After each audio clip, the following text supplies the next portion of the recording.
የተከበራችሁ የእግዚአብሔር ቤተሰቦች የእመቤታችን የቅድስት ድንግል ማርያም የቅዱሳን ሁሉ ወዳጆች እንደምንሰነበታችሁ በቸርነቱ በምሕረቱ የጠበቀን ለዚህ ሰዓት ያደረሰን አምላካችን ልዑል እግዚአብሔር ክብር ምስጋና ይግባው።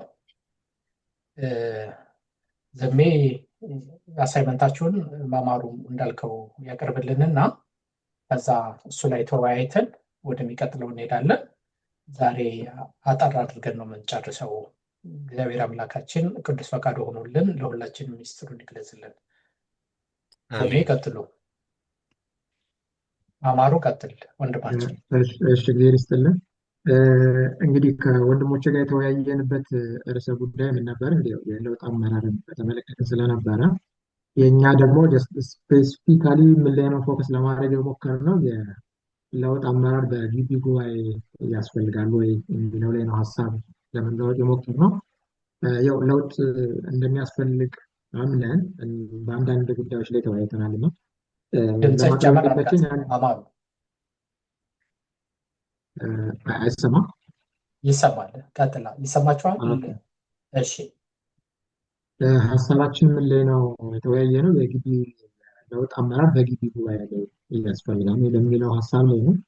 ያው ለውጥ እንደሚያስፈልግ ከተስማማን በኋላ ለምን ያስፈልጋል እና ምን አይነት ለውጥስ ነው የሚያስፈልገው የሚሉትን ሀሳቦች ለመወያየት ሞክረናል።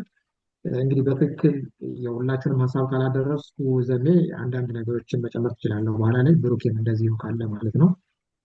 ስለዚህ ለማቅረብ እንዲመችኝ ስለ ማህበሩ የተወሰነ ነገር ማለት ሞክራለሁ። ከዛ ለምን ለውጥ ያስፈልጋል እና ምን አይነት ለውጥስ ነው የሚያስፈልገን የሚሉት ላይ አጠር አድርጌ ለማቅረብ ሞክራለሁ። እንግዲህ ሁላችሁም እንደምታውቁት እንግዲህ ማህበረ ቅዱሳን መመስረት ዋና ዓላማ የነበረው እንግዲህ የግቢ ጉባኤ አገልግሎት ነው። እንግዲህ በወቅቱ የነበረው መንግስታዊ አሰራር ጸረ ሃይማኖትም ስለነበረ ወደ መንግስት ተቋማት የሚገቡ ተማሪዎች ደግሞ ወደ ከፍተኛ ትምህርት ተቋማት ማለት ነው የቤተክርስቲያን ትምህርት እንዲማሩ በሚል የተጀመረ ጉባኤ ነው። እንግዲህ እሱ እያደገ መጥቶ ነው ዛሬ የማህበረ ቅዱሳን አገልግሎቱ በብዙ ዘርፎች ላይ የምናያቸው አገልግሎቶች ያለው ማለት ነው። እና የማህበሩ መመስረት ዋና ዓላማ ግቢ ጉባኤ እንደነበር ለማንሳት ሞክረናል። ከዛ ግን ለምንድን ነው ለውጥ የሚያስፈልገው የሚሉት ላይ ለማወያየት የሞከርነው ምንድን ነው? አንደኛ በግቢ ያለን እንቅስቃሴ ብዙ ጊዜ መንፈሳዊነት ብለን እኛ ትርጉም በምንሰጠው አይነት መንፈስ ቤተክርስቲያን መሄድ ማስቀደስ እና ይሄ መንፈሳዊ ተግባራት ብቻ ብለን በምናስባቸው ሀሳቦች ላይ ነው የኛ እንቅስቃሴ የተገደበው ማለት ነው። እና ይሄ እንደ አንድ ተግዳሮት ነው ብለን እናስባለን። ምክንያቱም ተማሪ ነበርን፣ ተምረን ከወጣን በኋላ ሀገር ቤተክርስቲያን ነው የምናገለግለው። ስለዚህ ሀገር ወዴት እየሄደች ነው፣ ምንድነው የፖለቲካው አካሄድ ምን ይመስላል የሚሉ ሰፋ ያሉ እንቅስቃሴዎችን ማየት ነበረብን እና እሱ ላይ ብዙ ያተኮርንበት አልነበረም። ከዛ ውጭ ኢኮኖሚያዊ ጥያቄዎችንም ከግምት ውስጥ ያስገባ አገልግሎት ያስፈልገናል። ምክንያቱም ተምረን ከወጣን በኋላ ላይ የኢኮኖሚ ጥያቄ ስለሚመጣ አገልግሎታችንም ይህንን ያማከለ መሆን ያስፈልገዋል።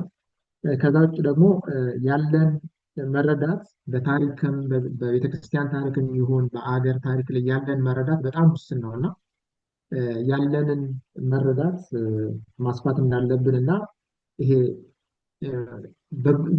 አረዳዳችን እንዴት ነው የተወሰነ እንትን ላይ ብቻ የተንጠለጠለ ነው።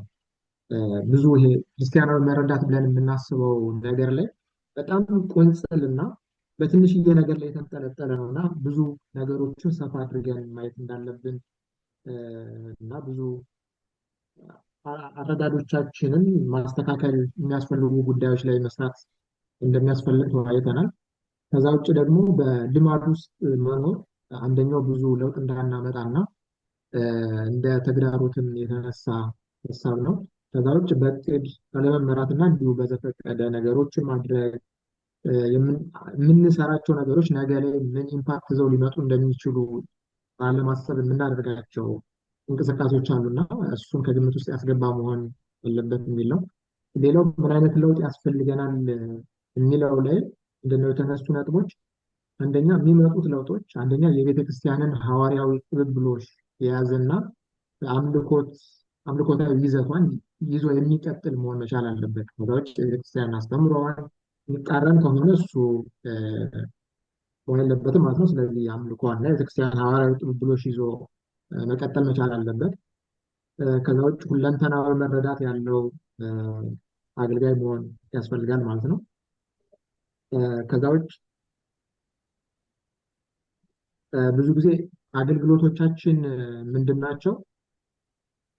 ይሄ ከውጭ ሆነ ምን እየተካሄደ እንደሆነ ሳይሆን የምናየው ሁላችንም ተመሳሳይ ኤሪያ ላይ ነው የምንሮጠው እና ብዙ ጊዜ በአመራር ደረጃም ያለው በአገልጋይም ደረጃ ያለው ሁሉ ከውጭ ላይ ምን እየተካሄደ እንደሆነ አናውቅም። ግን ይሄ አገልግሎት ለብቻ የተንጠለጠለ ሩጫ ነው ብዙ ጊዜ የምናደርገው እና ከውጭ ላይ ያሉ ነባራዊ ሁኔታዎችንም ከግምት ውስጥ ያስገባ ለውጥ ሊኖር ያስፈልጋል የሚል ነው።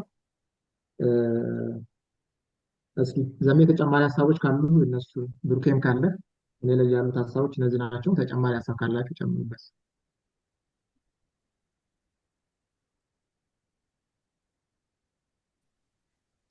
አይ ጥሩ ነው። በዋናነት ሀሳቦቹን እንዳሷቸዋል። ትዜ ምናልባት 1-2 ደቂቃ ይፈቀድልናል? ሰዓት ሊሚትድ ከሆነ ማቆም እንችላለን ወደ ቀጣዩ እንድንሄድ። በጣም ደስ የሚል ዲስከሽን ነው። ይሰማል ዘሜ?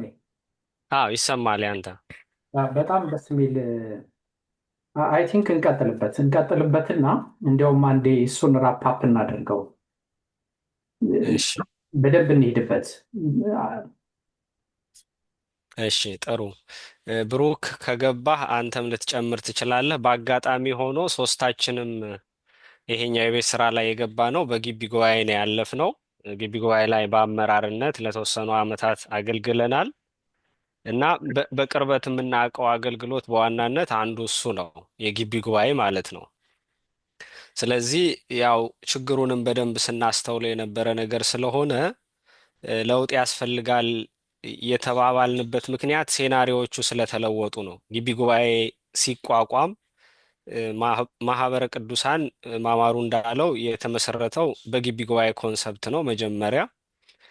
ግን ያኔ ግቢ ጉባኤ የተመሰረተበት ሀሳብ የነበረበት ሁነታዊ ችግር እና አሁን ያለንበት እንደ ቤተ ክርስቲያንም እንደ ሀገርም ያለንበት ሁናቴ የተወሰነ የተለወጠ ነገር አለ። ተመሳሳይ ነገር ይኖረዋል፣ ግን የተለወጠ ነገር አለው።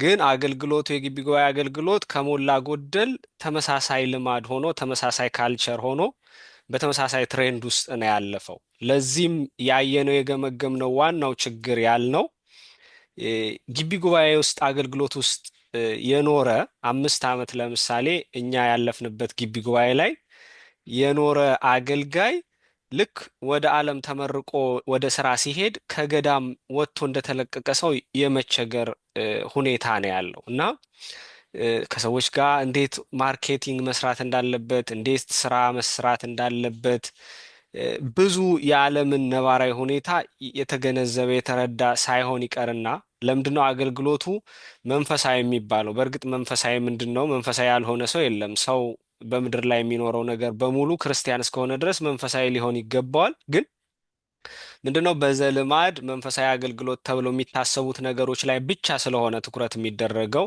ማለትም ምንድነው ግቢ ጉባኤ ሲመሰረት በእኛ ግምገማ ነው። እንግዲህ ስህተት ልንሆን እንችላለን። እዚህ ውስጥ የምታረሙን ትኖራላችሁ ብዬ አስባለሁ። ግን እግዚአብሔር የለም ሃይማኖት አያስፈልግም የሚል የደርግ መንግስት ይዞት የተነሳ ርዕዮት ነበረ። ስለዚህ ያን በመቃወም የተነሳ ሀሳብ ነው። ስለዚህ ዩኒቨርሲቲ የሚገቡ ተማሪዎች ሃይማኖታቸውን የሚክዱ እንዳይሆኑ ሃይማኖታቸውን መጠበቅ አለባቸው፣ መንፈሳዊነታቸው ላይ መሰራት አለበት ተብሎ የታሰበ እንደሆነ ነው የምንረዳው። ግን በዛ ሁኔታ ውስጥ ያለፈ የግቢ ጉባኤ አሁን ደግሞ ዓለም ያስተናገደችው ለውጥ፣ ሀገራችን ያስተናገደችው ለውጥ ፊት ለፊት ከተመረቁ በኋላ የሚጠብቃቸው ህይወት ምንድን ነው የሚለው ላይ በደንብ የማብቃት ስራ አይሰራም። ግቢ ጉባኤያት ላይ ለብዙ ዓመታት የተለመደ እቅድ እየታለፈ ነው የሚሄደው። በዚሁ አጋጣሚ በየዓመቱ እቅዳችሁን አሻሽሉ ተብሎ ይሰጣል። ለስራ አስፈጻሚ ይመጣል። ስራ አስፈጻሚ ወደ የክፍላትና ተጠሪዎች በክፍላት ውስጥ ላሉ አገልጋዮች ያቀርቡታል። ግን ይሄ ራሱ ትሬንድ ይሄ ካልቸራል ሀቢት ሆኖ ነው እንጂ በትክክል ለውጥ አስፈልጎ አይደለም። እና አብዛኛው ስራ አስፈጻሚ እኛ ያስተዋልነው እንደ ኬዝ ያየነው ምንድን ነው እቅድ ቀይሩ የሚለውን ነገር ብዙም አይመቻቸውም። በለመዱት ማገልገል ነው የሚፈልጉት። ለልማድ ያክል የሆነ ቃላቶችን አስተካክሎ ሰሚት ያደርጋሉ። ያው ለግቢ ጉባኤ ተጠሪዎች ማለት ነው በዋናው ማዕከል ደረጃ። ያም ግን በልማድ ስለሆነ መልእክቱን የሚያስተላልፈው ብዙ አይቶ ገምግሞ ፊድባክ የማድረግ ይሄ እቅድ ከስትራቴጂ ጋር ይሄዳል አይሄድም የሚል ብዙ አይታይም። ክፍተቶች አሉ። ያ ማለት አይሰራም ማለት አይደለም፣ ግን እንደዛ አይደለም። ያ ምን ማለት ነው? ይሄ ለውጥን የመፍራት ፊር ኦፍ አናውን ብለህ ትዜ ባለፈው ያነሳኸው የለመድነው ላይ ብቻ ኮንሲስተንት ሆነን ብንቀጥል የምንፈልገው አዲስ ነገር አለመሞከር መፈለግ በጣም አስቸጋሪ ሁኔታ ነው የነበረው እና ስለዚህ አጠቃላይ ግቢ ጉባኤ የሚለው ሀሳብ ሲመሰረት በማህበረ ቅዱሳን የነበረው ሁናቴ አሁን ተቀይሯል። አሁን ያለው ሁናቴ ምንድን ነው? ዓለም ግሎባላይዝድ ሆናለች። ዌስተርናይዜሽን የሆነ ካልቸር በከፍተኛ ሁኔታ ቤተ ክርስቲያኗ ውስጥ ገብቷል። ከዛ ውጭ ኢኮኖሚካሊ በጣም በጣም ታይት ነው። በጣም ሃርድሺፕ የሚፈልግ ነው። በዚህ ሰዓት ሰክሲድ አድርጎ ኢኮኖሚካሊ እንትን ለማለት አሁን ምንድን ነው አንዱ የገመገም ነው የግቢ ጉባኤ ተማሪዎች ከተመረቁ በኋላ ከዩኒቨርሲቲ ተመልሰው አያገለግሉም። ማህበሩንም ይሁን ቤተ ክርስቲያንን ለምንድን ነው የማያገለግሉት? ከተመረቁ በኋላ ሰርቫይቫል ጥያቄ ይመጣባቸዋል። ለመስራት ስራ ለመስራት የሚታገሉት ትግል ለአገልግሎት ጊዜ እንዳያገኙ ያደርጋቸዋል። ስለዚህ ስማርት ወይ ስራ ሰርተው የተሻለ ገንዘብ ማግኘት የሚችሉበትን መንገድ አገልግሎቱ ሊሰጣቸው አልቻለም፣ ወይም ሊያበቃቸው አልቻለም በዛ መንገድ ማለት ነው። ስለዚህ አንዱ ትልቁ ጥያቄ የኢኮኖሚ ጥያቄ ነው። ኢኮኖሚካል ሰርቫይቫል ወሳኙ ጥያቄ ነው። ስለዚህ ለውጡ ካስፈለገም አንዱ የዩኒቨርሲቲ ተማሪዎች ሲማሩ ራሱ የኢንተርፕረነርሺፕ ስልጠናዎች እንዴት ከወጡ በኋላ ሰርቫይቭ ሊያደርጉ እንደሚችሉ የአምስተኛ ዓመት ወይ ተመራቂ ተማሪዎች ሲሆኑ ሳይሆን መጀመር ያለበት ገና ሲገቡ ነው። እንዴት ነው ኢኮኖሚውን ሊድ ማድረግ ያለባቸው? ከዛ ውጪ ለምሳሌ የደርግ መንግስት ቤተክርስቲያኗን አታክ በሚያደርግበት ሰዓት ግቢ ጉባኤ የሚለው ኮንሰፕት ታሰበ። ያ ማለት ምን ማለት ነው?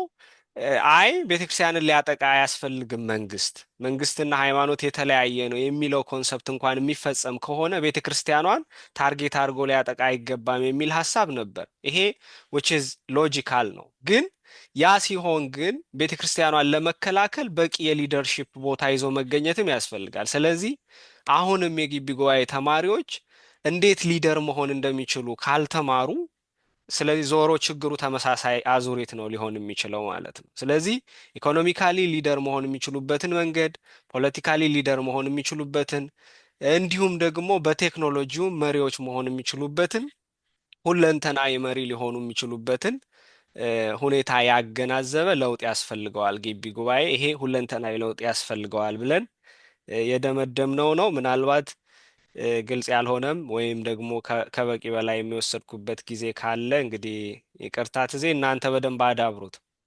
ብሩክ ካለህ ሀሳብ መጨመር ከፈለክ ልትጨምርበት ትችላለህ። እግዜር ይስጥልን። እንግዲህ በዚህ ጉዳይ ነው እኛ ለመወያየት የሞከርነው። በጣም ደስ የሚል አቀራረብ ነው ዘሜ። ብሩክ ይጨምርበትና ብሩክ የገባ አልመሰለኝም። በእርግጥ ብሩክ ገብተ ይሆን? ይሰማል? አዎ። እኔም ሀሳብ የለም። ኔትወርክ በጣም እያስቸገረኝ ስለሆነ ፈልገው። አመሰግናለሁ።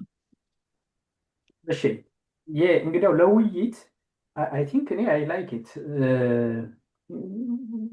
ያያችሁበት አንግል በጣም ጥሩ ነው። የኔም ቁንጽል ውስን ነው የሚሆነው ያለኝ አረዳድ በጣም ጥልቀት ያለው ጥናት የሚፈልግ በራሱ ምናልባትም በሪሰርች ደረጃ የሚሰራ ነው የሚመስለኝ እኔ ይሄ ጉዳይ ማለት ነው።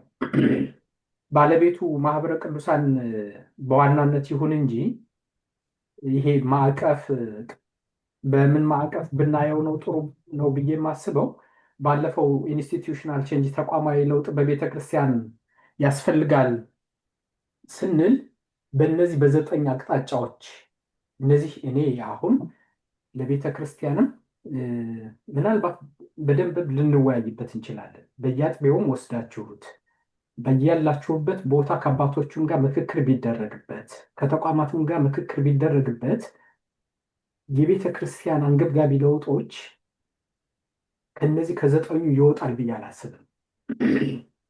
ከ9 ውስጥ አሁን ዝም የምታነሱት ዩዝ ሊደርሺፕ ነው አጠቃላይ ወይንም አጠቃላይ ተተኪ ትውልድ የግቢ ጉባኤያትን ጨምሮ ማለት ነው። እንደዚህ ነው እኔ የምረዳው። እንዳላችሁት በጣም ሰፊ ነው፣ በጣም ሰፊ ነው። ወጣቱ በኢትዮጵያ ውስጥ 70% ነው። ሰፊውን የኢትዮጵያ ሕዝብ ነው የሚይዘው። በዛው አንጻር የቤተ ክርስቲያንን ፖፕሌሽን ከምዕመናኑ ውስጥ አጠቃላይ ቤተ ክርስቲያን ካሏት ልጆች ውስጥ ወጣቶቹ ነው የሚበዙት ማለት ነው። 70% ከሱ የሚያንስ አይመስለኝም፣ ምናልባት ቢበልጥ እንጂ። ስለዚህ በጣም ከፍተኛውን ቁጥር የያዘ ነው ማለት ነው። ሁለተኛ ቤተክርስቲያን ትቀጥላለች፣ ጠንካራ ሆና ትወጣለች ወይስ አትወጣም ሲባል በዚሁ ወጣት ትውልድ ላይ ነው እንጂ ምክንያቱም በእድሜ የገፉት ወደ እረፍት እየሄዱ ወጣቱ እየተተካ ነው የሚሄደው።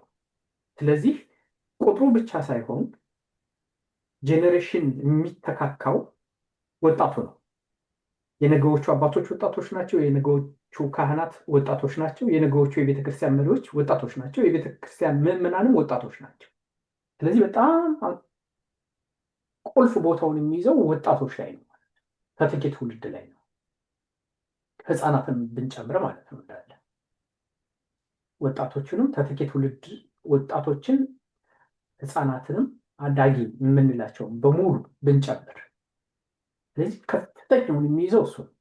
አሁን ጥያቄ የሚሆነው በቤተክርስቲያን እዚህ 70% ለሚሆነው ነገ ቤተክርስቲያን ጠንክራ እንድትወጣ ቁልፍ ሚና የሚኖረው አካል ምን ያክል ፖሊሲ ተቀርጾለት አሰራር ተበጅቶለት የሚገባውን ያክል ትኩረት ተሰጥቶት የሚገባውን ያክል በጀት ተበጅቶለት የሚገባውን ያክል ክትትል ተደርጎለት የነገዎችን መሪዎች ከማዘጋጀት ጀምሮ የወጣቱን ህይወት ራሳቸው ወጣቶቹ በሚመሩበት ደረጃ ምን ያክል ዝግጅትና ጥረት አለ?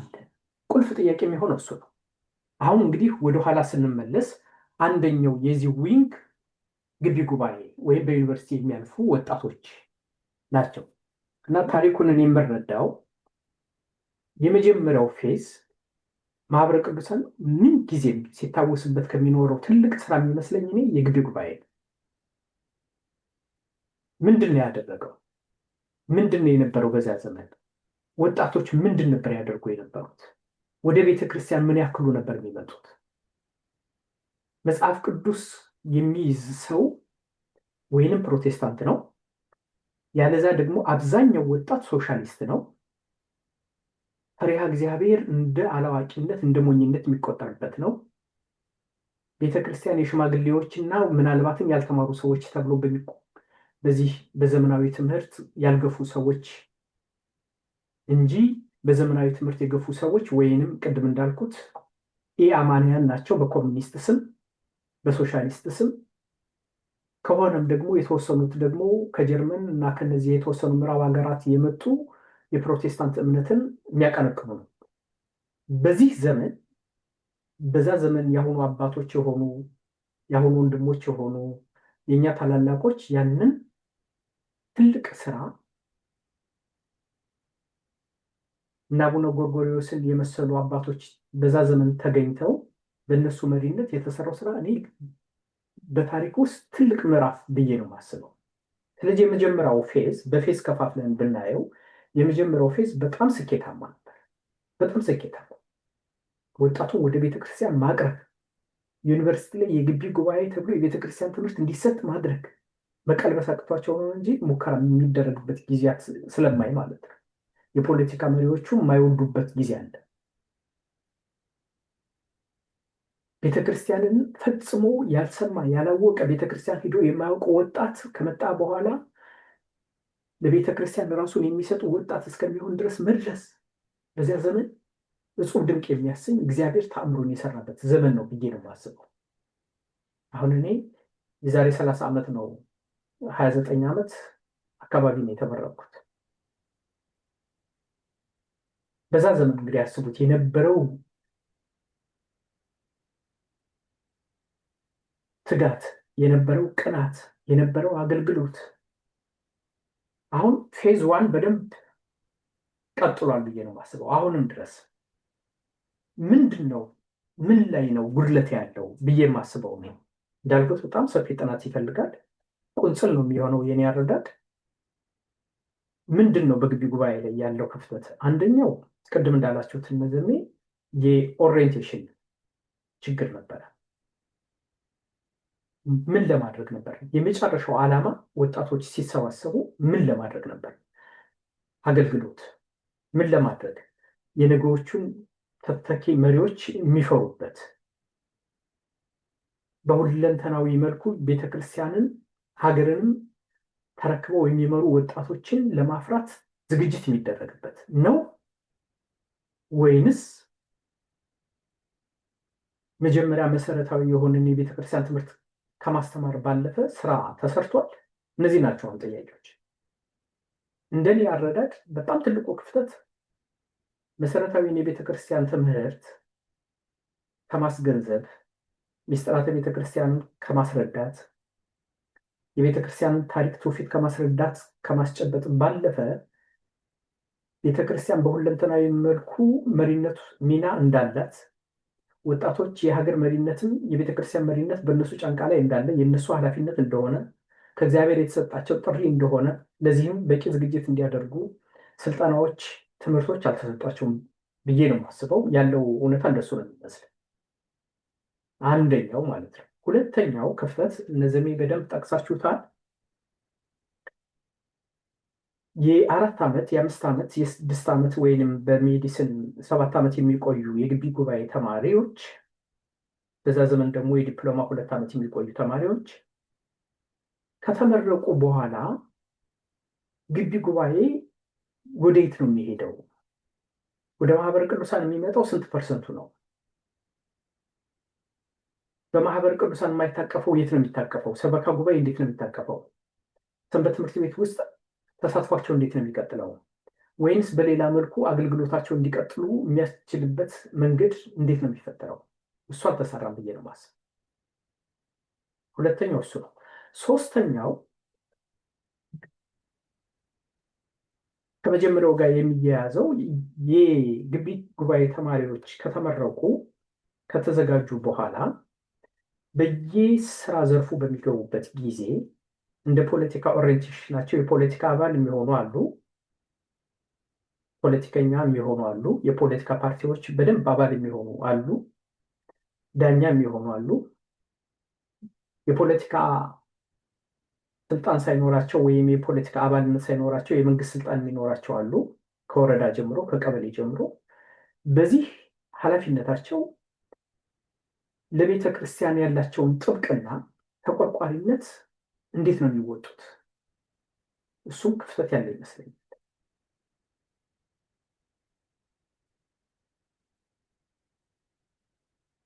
አራተኛው ክፍተት ግን እስካሁን ድረስም ያለው ክፍተት የሚመስለኝ ከኦርቶዶክሳውያን መካከል በግቢ ጉባኤ የሚታቀፉት ስንት ፐርሰንቱ ናቸው?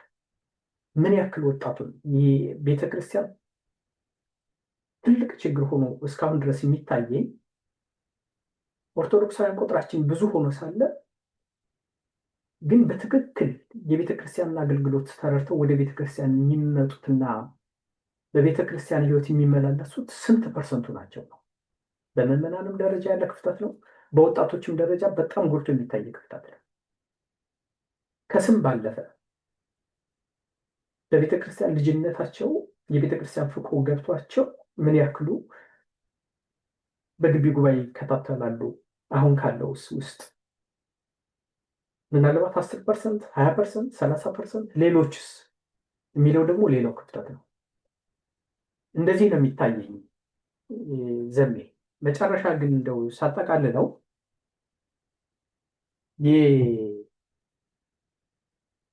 እኔ ችግሮችን ምናልባት አምስተኛ ቅድም አነሳዋለሁ ብዬ እሱን አንድ ጊዜ ላንሳው። ዘሜ አንስተው ነበረ ከዛሬው ጋር ሊያያዝ የሚችለው እሱ ነበረ። አንድ ጊዜ ሸር ላድርጋችሁ ላቁመውና ይሄኛው አምስተኛው የሚሆነው ዘሜ ቅድም አንስተኸው በደንብ የምንሄድበት ብዬ የማስበው ዛሬም ካለን ጊዜ ቆም አድርግና ወደ እናንተ እሄዳለሁ።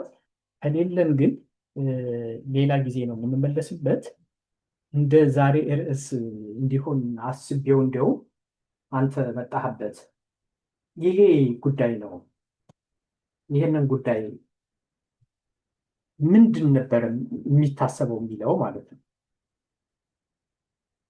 ዘመኑን የዋጀ ትውልድ መፍጠር ላይ ትልቁ ይሄ በተለይ ወጣቶችን በምናስብበት ጊዜ አሁን እየሆነ ያለውን የምናየው ምን አይነት ትውልድ ነው የምንልበት ጊዜ ሁለት ጥያቄ ነው ብዙ ጊዜ ተደጋግሞ የሚነሳ በሰው ሕይወት ውስጥ እነዚህ ነገሮች ይነሳሉ። በመጽሐፍ ቅዱስም በጣም በተደጋጋሚ ተነስተዋል። ምን አይነት ዘመን ላይ ነው የደረስነው እንላለን። ምን አይነት ትውልድ ነው ስለሚያያዝ ማለት ነው። ስለዚህ ዘመኑን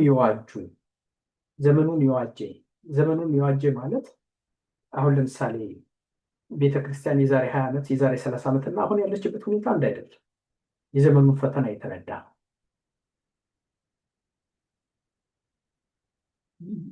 የዛሬ 30 ዓመትና አሁን ያለው የወጣቱ አስተሳሰብ አንድ አይደለም። የማህበረሰብ አስተሳሰብ አንድ አይደለም። የማህበረሰብ አካሄድ አንድ አይደለም። እነዚህ አሁን ዛሬ ሊጀምራቸው የነበሩት እነዚህ ናቸው። ባለፈው ጀመር አድርጌ ያልሄድኩበት እኔ መሪነት ማለት ዘመንን ከመረዳት በላይ ትልቅ ነገር ያለ አይመስለኝም። የቤተክርስቲያን መሪዎች ቢያስተምሩ ትልቁ ችሎታቸው የሚመስለኝ ዘመኑን ተረድተው ዘመኑን ዋጅተው ለዘመኑ የሚመጥን የዘመኑን ፈተና ተረድተው የዘመኑን ፈተና ምዕመናን ተከታዮቹ እንዲቋቋሙትና ፈተናውን እንዲያልፉት ማስቻል ነው። ይሄ ዘመን ምንድን ነው? ማቴሪያሊዝም ያለበት ነው። ቁስ የሚመለክበት ነው። ገንዘብ ትልቅ ቦታ የያዘበት ነው። ሁሉም ነገር ከገንዘብ አምልኮ ጋር እየተያያዘ የመጣበት ነው። ዲሴፕሽን፣ ማኒፑሌሽን፣ ፎልስ ኔሬቲቭስ በሜንስትሪም ሚዲያ ጭምር በመሪዎቹ እንደ ነውር ሳይሆን እንደ አዲስ ኖርም እየሆነ ያለበት ነው። ሶሻል ሚዲያ ምንድን ነው ይዞ ይመጣ? አንዱ ዲሴፕሽን፣ ማኒፑሌሽን፣ ፎልስ ኔሬቲቭስ ነው። ምንድን ነው ይሄ ዘመን ያለው ካልቸር ምንድን ነው? ሰልፍ ሴንተር ድረስ ነው የሚፈረስት ነው። ምንድን ነው ይሄ ዘመን? ኦብሴሽን ዊዝ ፕሌዥር ኤንድ ኮምፈርት ነው። ስለዚህ ያንን 70% ወጣት ከዚህ እንዴት ነው መውጣት የሚቻለው? ሞራል ኢንቨርሽን ያለበት ዘመን ነው። ምንድነው ሞራል ኢንቨርሽን ማለት? ኃጢአት ነውር መሆን ቀርቶ ነውር እንደ ጽድቅ የሚነገርበት ነውር ይሄ ነገር እንዴት ይነገራል የሚያስብበት ዘመን አልፎ ነውር እንደ ጽድቅ እንደ ጀግንነት ኃጥአን የሚባሉ ሰዎች እንደ ሴሌብሪቲ ክፉ ነገር መናገር እንደ ጀግንነት አጭበርባሪነት እንደ ስማርትነስ የሚወሰድበት ሞራል ኢንቨርሽን ማለት እሱ ማለት ነው። ጻድቁ ኃጥኡ ጻድቅ የሚሆንበት፣ ጨለማው ብርሃን፣ ብርሃን ጨለማ የሚሆንበት፣ ነውር ኩራት የሚሆንበት ሞራል ኢንቨርሽን ማለት እሱ ማለት ነው። ምንድን ነው ይሄ ዘመን? ኢንቴሌክቹዋል ፕራይድ ኤንድ ሪጀክሽን ኦፍ ጋድ እምነት ሰዎች ለራሳቸው በሚመቻቸው መልኩ እምነትን በፈለጉት ወይንም የተወሰኑት ኢንቴሌክቹዋል ፕራይድ የሚባለው አሁን እየተስፋፋ የመጣው ክህደት፣ ይሄ የአማኒነት የሚባለው ኤቲዝም የሚባለው አሁን ምዕራቡን ዓለም እየወረረው ነው። አውሮፓ አብያተ ክርስቲያናት እየተዘጉ ነው። አለ የሚባለውም ደግሞ አም ሪሊጂየስ በት ኖት አም ስፒሪቹዋል በት ኖት ሪሊጂየስ ቅድም ዘሜ ልታነሰው የሞከርከው እኔ የዚህ እምነት አይደለሁም የዚህ እምነት አይደለሁም፣ ስፈልግ ኦርቶዶክስ ሆናለሁ፣ ስፈልግ ካቶሊክ ሆናለሁ፣ ስፈልግ ፕሮቴስታንት ሆናለሁ የሚባልበት ካሻኝ ደግሞ ቤቴ ሁኜ ከእግዚአብሔር ጋር እነጋገራለሁ እንጂ ቤተክርስቲያን መሄድ አያስፈልግም። ዮጋውን ከምዕራቡ እምነት የምዕራቡን ከምስራቁ ቀላቅሎ ዮጋ አለ፣ ኒው ሪሊጂየስ ሙቭመንት የሚባል አለ።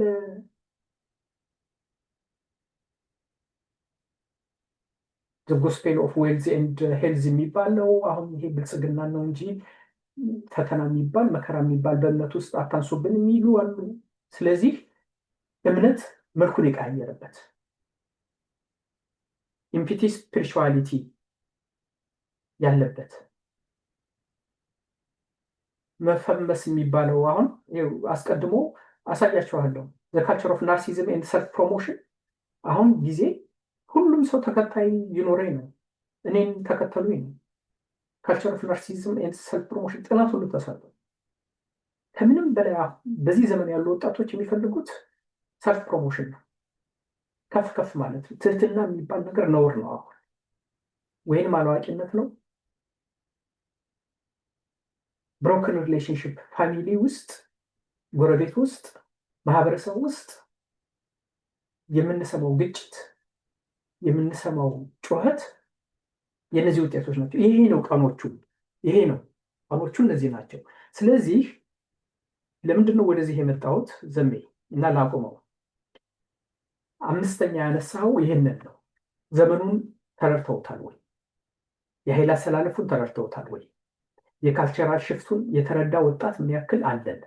ግቢ ጉባኤ የሚለውን ወጣት እያልኩኝ ነው በሙሉ እያጠቃለልኩት ያለሁት እኔ። በዚህ ሞራል ኢንቨርዥን ባለበት ዘመን ውስጥ ምን ያክል ወጣቶችን ነው ማግኘት የምንችለው?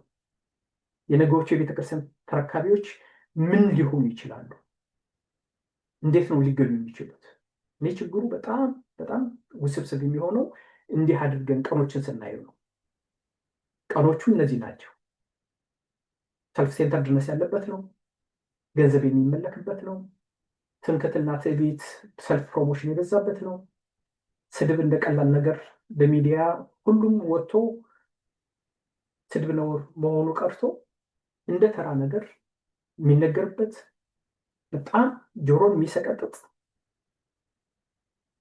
ዘመን ነው። ቅድስና የሚባል ነገር ነውር እየሆነ ነው። ብሮከን ሪሌሽንሽፕ ነው፣ ፍቅር የሌላቸው የሚለው እርቅን የማይሰሙ ማለት ጭካኔ ያለበት ነው። ብሮከን ሪሌሽንሽፕ ነው። ከዳተኞች አሁን ያልነውን ነው። ሃይማኖት መልክ አለው እንጂ የአምልኮት መልክ አላቸው። በተለያየ መልኩ ሃይማኖት እየተቃየረ የሚመጣው ይሄ ነው። ኃይል ክርስቶስን ክደውታል፣ ግን በክርስቶስ ስም ነው የሚመጡት።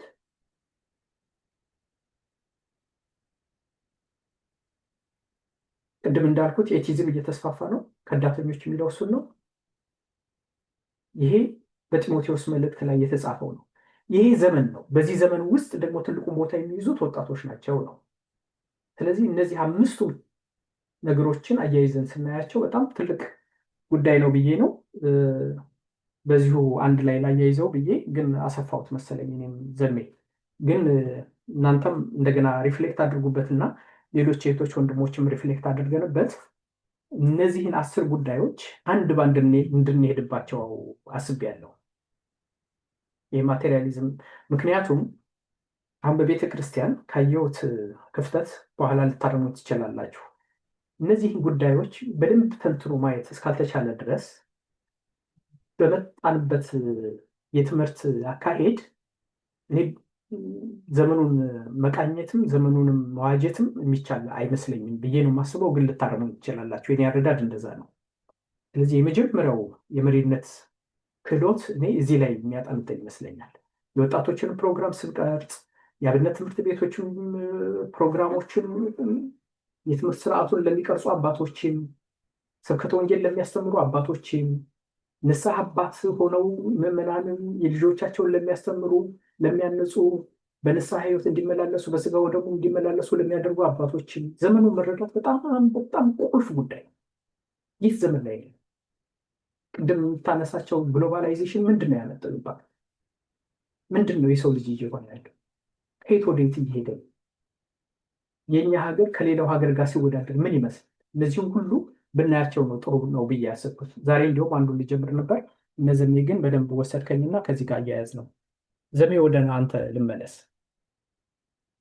እና ሌሎች ወንድሞች እህቶች አባቶችም ካላችሁ አባቶች ቀደሙና የተወሰነ ተነጋግረን በሚቀጥለው በዚህ ብንሄድ ሀሳብ ጭምር ብትሰጡኝ ደስ ይለኛል። አይ በጣም ጥሩ አድርገን የሄድክበት ጊዜ እኔ መሰረታዊ ነገር ይመስለኛል ሁሉም የተነሱት። ሌሎች ያልተነሱ ሀሳቦች ጥያቄዎችም ካሉ በተለይ ሀሳብ ካሉ አባቶችም ካላችሁ እንዲሁም ሌሎችም ሰዎች ሀሳብ ካሉ ለቤቱ እድል እንስጥና ከዛ ታጠቃልለናለህ።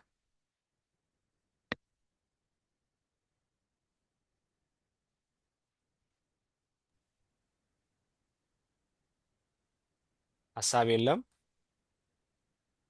እሺ መቅደስ እስኪ ቀጥይልን ሀሳብሽን። እሺ እግዚአብሔር ይስጥልኝ። አባቶች ሌሎች ሰዎች ከሌሉ ብዬ ነው። ያነሳችሁት የወሰዳችሁት ርዕስ በጣም ትልቅ ርዕስ ነው። እግዚአብሔር ይመስገን። እኔ በዚህ ላይ መነሳቱ ራሱ በጣም ደስ ይላል። ብዙዎቻችን ብዙ ነገር እንድናይ ይረዳናል ብዬ አስባለሁ።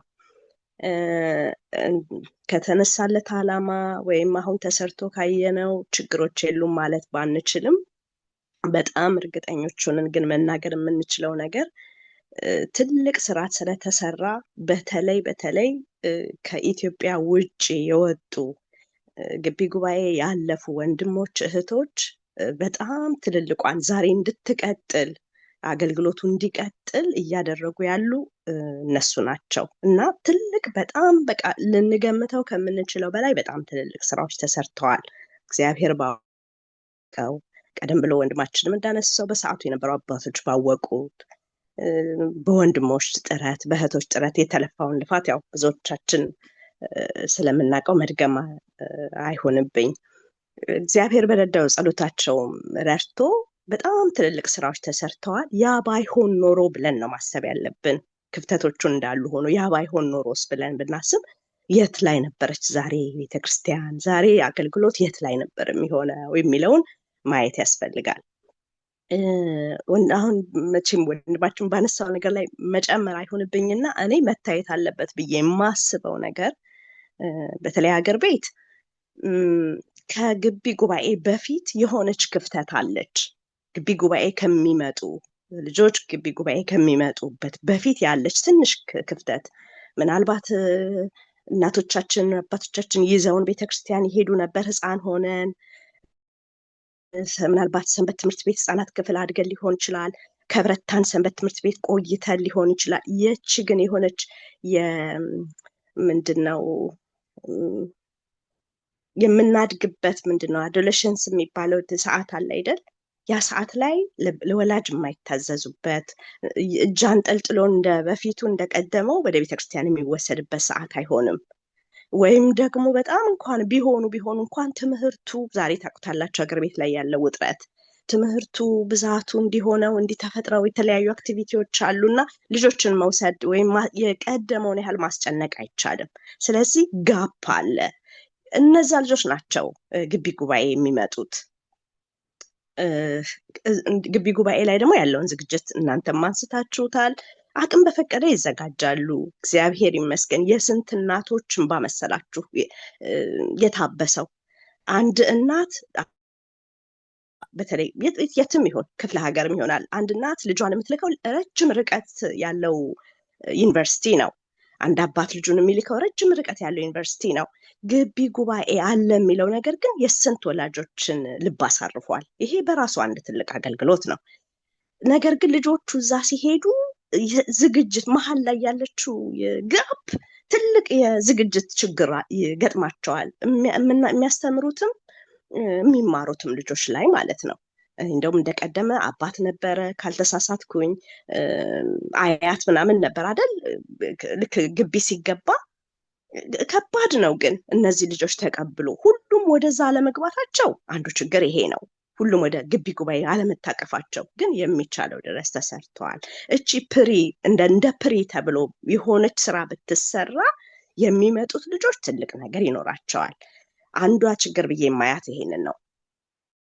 እንደገና ደግሞ ወንድማችን እንዳነሳው እኛም ደግሞ የባለፈው ሰንበት ትምህርት ቤት ላይ ትንሽ ነገር ልንጠቁም እንደፈለግ ነው እናንተም እንዳነሳችሁት መንፈሳዊ ህይወቱን ብቻ ነው ይዘዋት እንዲወጡት ወይም የሚቻለውን ነገር ብቻ ነው የምናቀርብላቸው እንጂ ሙሉ ፓኬጅ የለንም። በዚህ ላይ እንደውም የተሰራ ስራ ብዙ የለም። ብዙም እንደው የለም ማለት ሁሉ ያስደፍራል እውነት ለመናገር። እቺ ብቻ ጥብቅ ያለች በሆነች ነገር ላይ ብቻ ተጣብቀው ያችን ብቻ አግኝተው እንዲወጡ ነው ያደረግናቸው። ይሄ የሁሉም ሰው ኃላፊነት ነው። ሁላችንም ልንወጣው የሚገባን ልናየው የሚገባን ነው። ከሌሎች ቦታዎች ላይ ራሱ ትምህርት ልንወስድባቸው የምንችለው የራሳቸው የስፖርት አክቲቪቲ እንዲኖራቸው የራሳቸው ላይብረሪ እንዲኖራቸው ያደረግንበት የተለያዩ ነገሮችን እንዲያገኙ ምናልባት ይሄ የልምድ ልውውጥ 2 ልጅ 3 ልጅ የሆነ ቦታ ተልኮ የሚመጡ ብዙ ስራዎች ሊሰራ የታገዘበት ሁኔታ የለም። እንደውም እግዚአብሔር ይስጠው እንደ ማህበሩ እግዚአብሔር ረድቶት ብዙ ነገሮችን አድርጓል እንጂ የደገፈውም የለም። ትምህርት ሚኒስቴርን ውሰዱት አሁን አገር ቤት ስላለው ነው። ምንድን ነው ለዚህ ድጋፍ ያደረገው? በጣም ትልልቅ ሰዎች እኮ ወጥተው የማህበረ ቅዱሳን ልጅ ስለሆነ ወይም ስለሆነች እኮ ተብለው ታማኝ ናቸው የተባሉ ሰዎችን አፍርቷል። ግን ማንም የደገፈው የለም። እንደ ሀገርም እንደ ማህበረሰብም የደገፈውም የለም እና እነዚህ ክፍተቶች አሉ። አይ ዶንት ኖ በቃ ወደኋላም ወደፊትም እያልኩባችሁ ከሆነ ይቅርታ ጠይቃለሁ። ግን በጣም የሚሰማ ስሜት ነው ውስጥ የሚሰማ ስሜት ነው። እንደ ወላጅ እንደ አንድ ክርስቲያንም ስናየው ማለት ነው። ከዛ ደግሞ አሁን ወደ ውጭው ዓለም ደግሞ እንምጣ። ወደ ውጭ ዓለም በሚገርማችሁ መጠን በምን ይሄ እንደው በእርግጥ እንዲህ ነው ብሎ ለመናገር ጥናት ይፈልግ እንደሆነ አላውቅም እንጂ 300 እና 400 ተማሪ አንድ ዩኒቨርሲቲ እየተቀበለ ነው። ለምን? በእርግጥ ለማስተማር ፈልገው ነው? ያጠራጥረኛል። ይሄ ሁሉ ያስፈራኛል። እግዚአብሔር ይመስገን ለልጆቹ ሰየው ብላችሁ እድል ማግኘታቸው ደስ ሲለን፣ ግን ሀው መቼም ያስፈራል አይደል? ከኋላ ለምን የሚል ነገር። እነዚህ ልጆች መጥተው ደግሞ አሁን አንድ ዩኒቨርሲቲ ላይ ነው ምላችሁ፣ አንድ ዩኒቨርሲቲ ላይ 300 ተማሪ መጥቶ እንዴት አድርገው ነው ማኔጅ የሚያደርገው ማህበረ ቅዱሳን? ውጭው ላይ ያለው ደግሞ በጣም ከባድ ነው።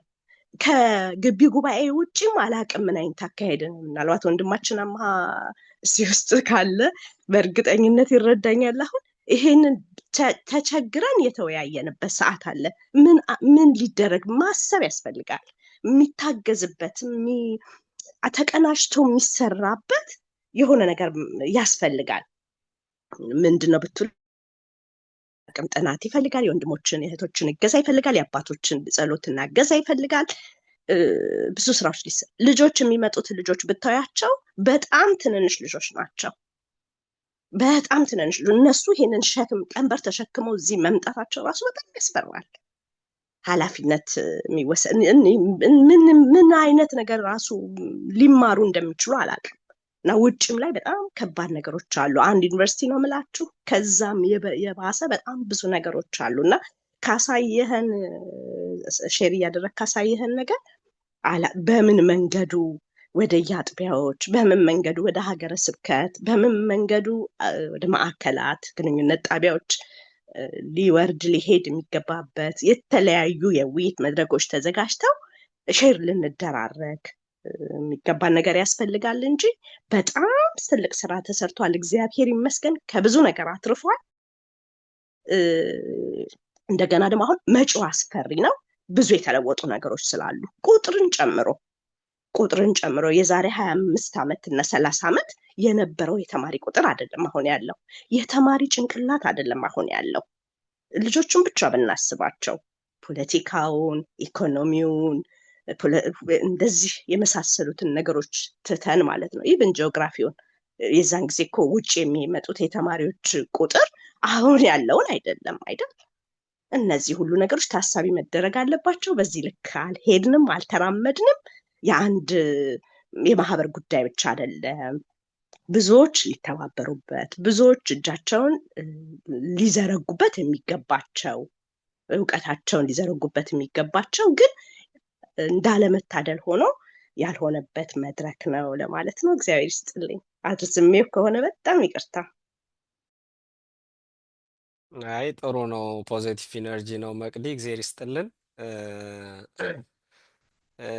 ሌሎቻችሁም ሌመንም አለሽ ሀሳብ ካለሽ አይ ቲንክ ሞራል ነው መሰለኝ የማየው እጅ አይመስለኝም። ሀሳብ ካላችሁ ብሩክ ሀሳብ አለ? አዎ ዝሜ መቀጠል ከቻልኩ እሺ ይቻላል። አዎ ሰዎችም እያወጡ ስለሆነ እንድናጠቃልለው አጠር አጠር አድርገን ያልተነሱ ሀሳቦች ላይ ብቻ ሀሳብ እንስጥ። ዘሜ እናንተ ልትቀጥሉ ትችላላችሁ። እኔም አለው እስከ 115 እሺ ምክንያቱም በጣም መሰረታዊ አይ ቲንክ መጨረሻ ላይ ሰምራይዝ እያደረግናቸው አሁን ለምሳሌ መግዲ ያልተነሱ ሀሳቦችን ያነሳሽው ይሄ ፎርማቲቭ ኤጅ የሚባል ላይ ስራ ካልተሰራ ማህበረ ቅዱሳን እኔ እስከማውቀው ድረስ ዝግጅት እያደረገበት ካሉ ስራዎቹ አንዱ ክፍተቶቹን በዚህ መልኩ ያያቸው ይመስለኛል። እንደ ተቋም ቅድመ ዝግጅት የሚባለው ቅድመ ግቢ ጉባኤ የሚባል ዝግጅት እና ድረ ቅድም ያነሳሁት ድረ ግቢ ጉባኤ የሚባለውን ነገር እንደ ትልቅ ክፍተት አይቶታል። ግን እንዳልሽው ነው፣ ማን ነው የሚሰራው ነው። እና ሁለተኛው ያነሳሽው እሱን ነው። በጣም ማን ነው ስቴክሆልደሩ? አሁን ማን ነው ባለቤቱ? ሁል ጊዜ አንድ ነገር ሲነሳ በቤተክርስቲያን ማን ነው? እና ጥሩ ጥሩ ነገሮች ናቸው፣ እንቀጥልባቸው ብዬ ነው።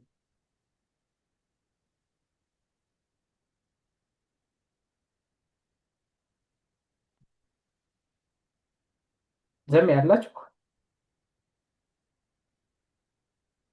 አሎ ሄሎ ይሰማል? ብሩክ ሊቀጥል ነበር።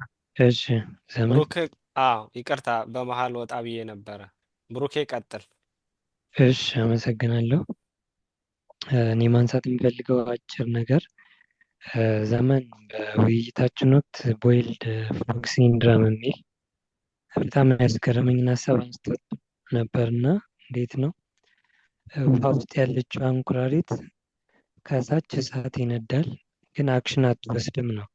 አክሽን የማትወስድበት ምክንያት ቀስ በቀስ እየሆነ ግለቱ የሚጨምረው ቶሎ ዘላይ መውጣት አይነት ባህሪ አታሳይም የሚል አናሎጂ ነበር ያነሳውና አሁን ላይ ኢኮኖሚካሊ በሚለው አስፔክት እንዴት ነው ሁላችንም ግቢ ጉባኤ ውስጥ ስንሄድ መንፈሳዊ ነገር በደንብ ይሰጠናል እና ውስጣችንን እንድንቀይርና እንድንተገብረው የሚያስችል ኃይል አለው። ልክ ወደ እውነታው ዓለም ስንመጣ ደግሞ ነገሮች የተወሳሰቡ ናቸው። ለምሳሌ አንድ ቤተሰብ ልጁን ወደ ዩኒቨርሲቲ ሲልክ ግራጁዌት ካረገ በኋላ ወደ ስራ ዓለም ሄዶ ራሱን እንዲያስተዳድር ደረሰልኝ የሚለው ስቴጅ የሚለካው በፋይናንሻል አቅሙ ነው እና ያንን ፋይናንሻል አቅም ለማምጣት መንፈሳዊነቱን ይዤ እሄዳለሁ ሲል አሁን ያለንበት ዓለም ቢዝነስ ሳይድ በተለይ በጣም የተወሳሰበ ነው። ስለዚህ ይህንን የቆሸሸውን ነገር ወደ ራሱ ማምጣት አይፈልግም። ስለዚህ ወይ መንፈሳዊነቱን የሆነ ቦታ ጋር ይገድበዋል፣ እንደሚፈልገው ፕራክቲስ ማድረግ አይችልም።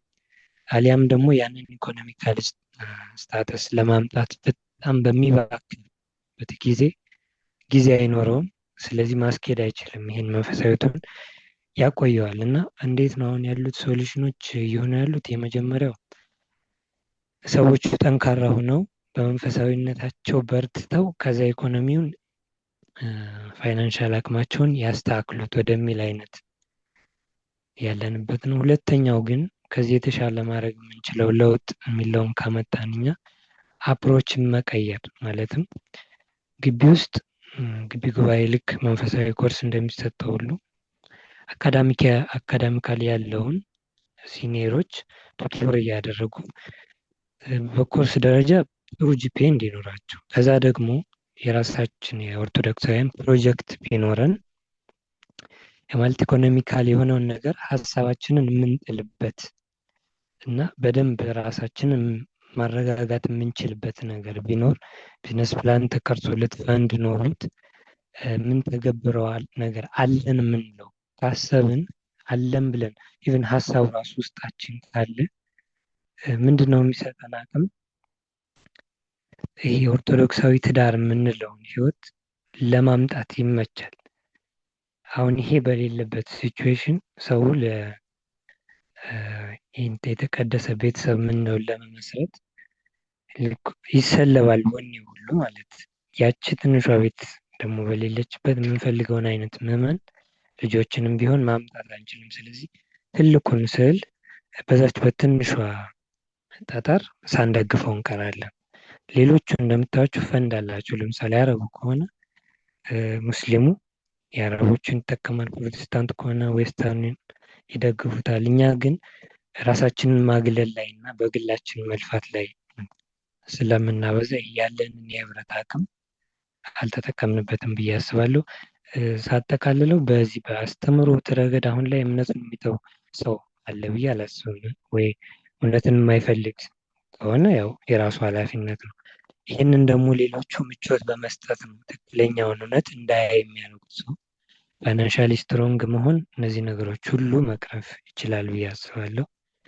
አመሰግናለሁ። ግሩም ነው። እግዚአብሔር ይስጥልን ብሩክ። ጥሩ ሀሳብ ነው የተነሳው። ቶሎሳ ከዛ ሌመን ትዜ ለማጠቃለያ አይ ቲንክ ሀሳብ እያያዝክ ይመስለኛል። ቶሎሳ ቀጥል፣ አንሚዩት አድርገህ። እሺ እግዚአብሔር ይስጥልን።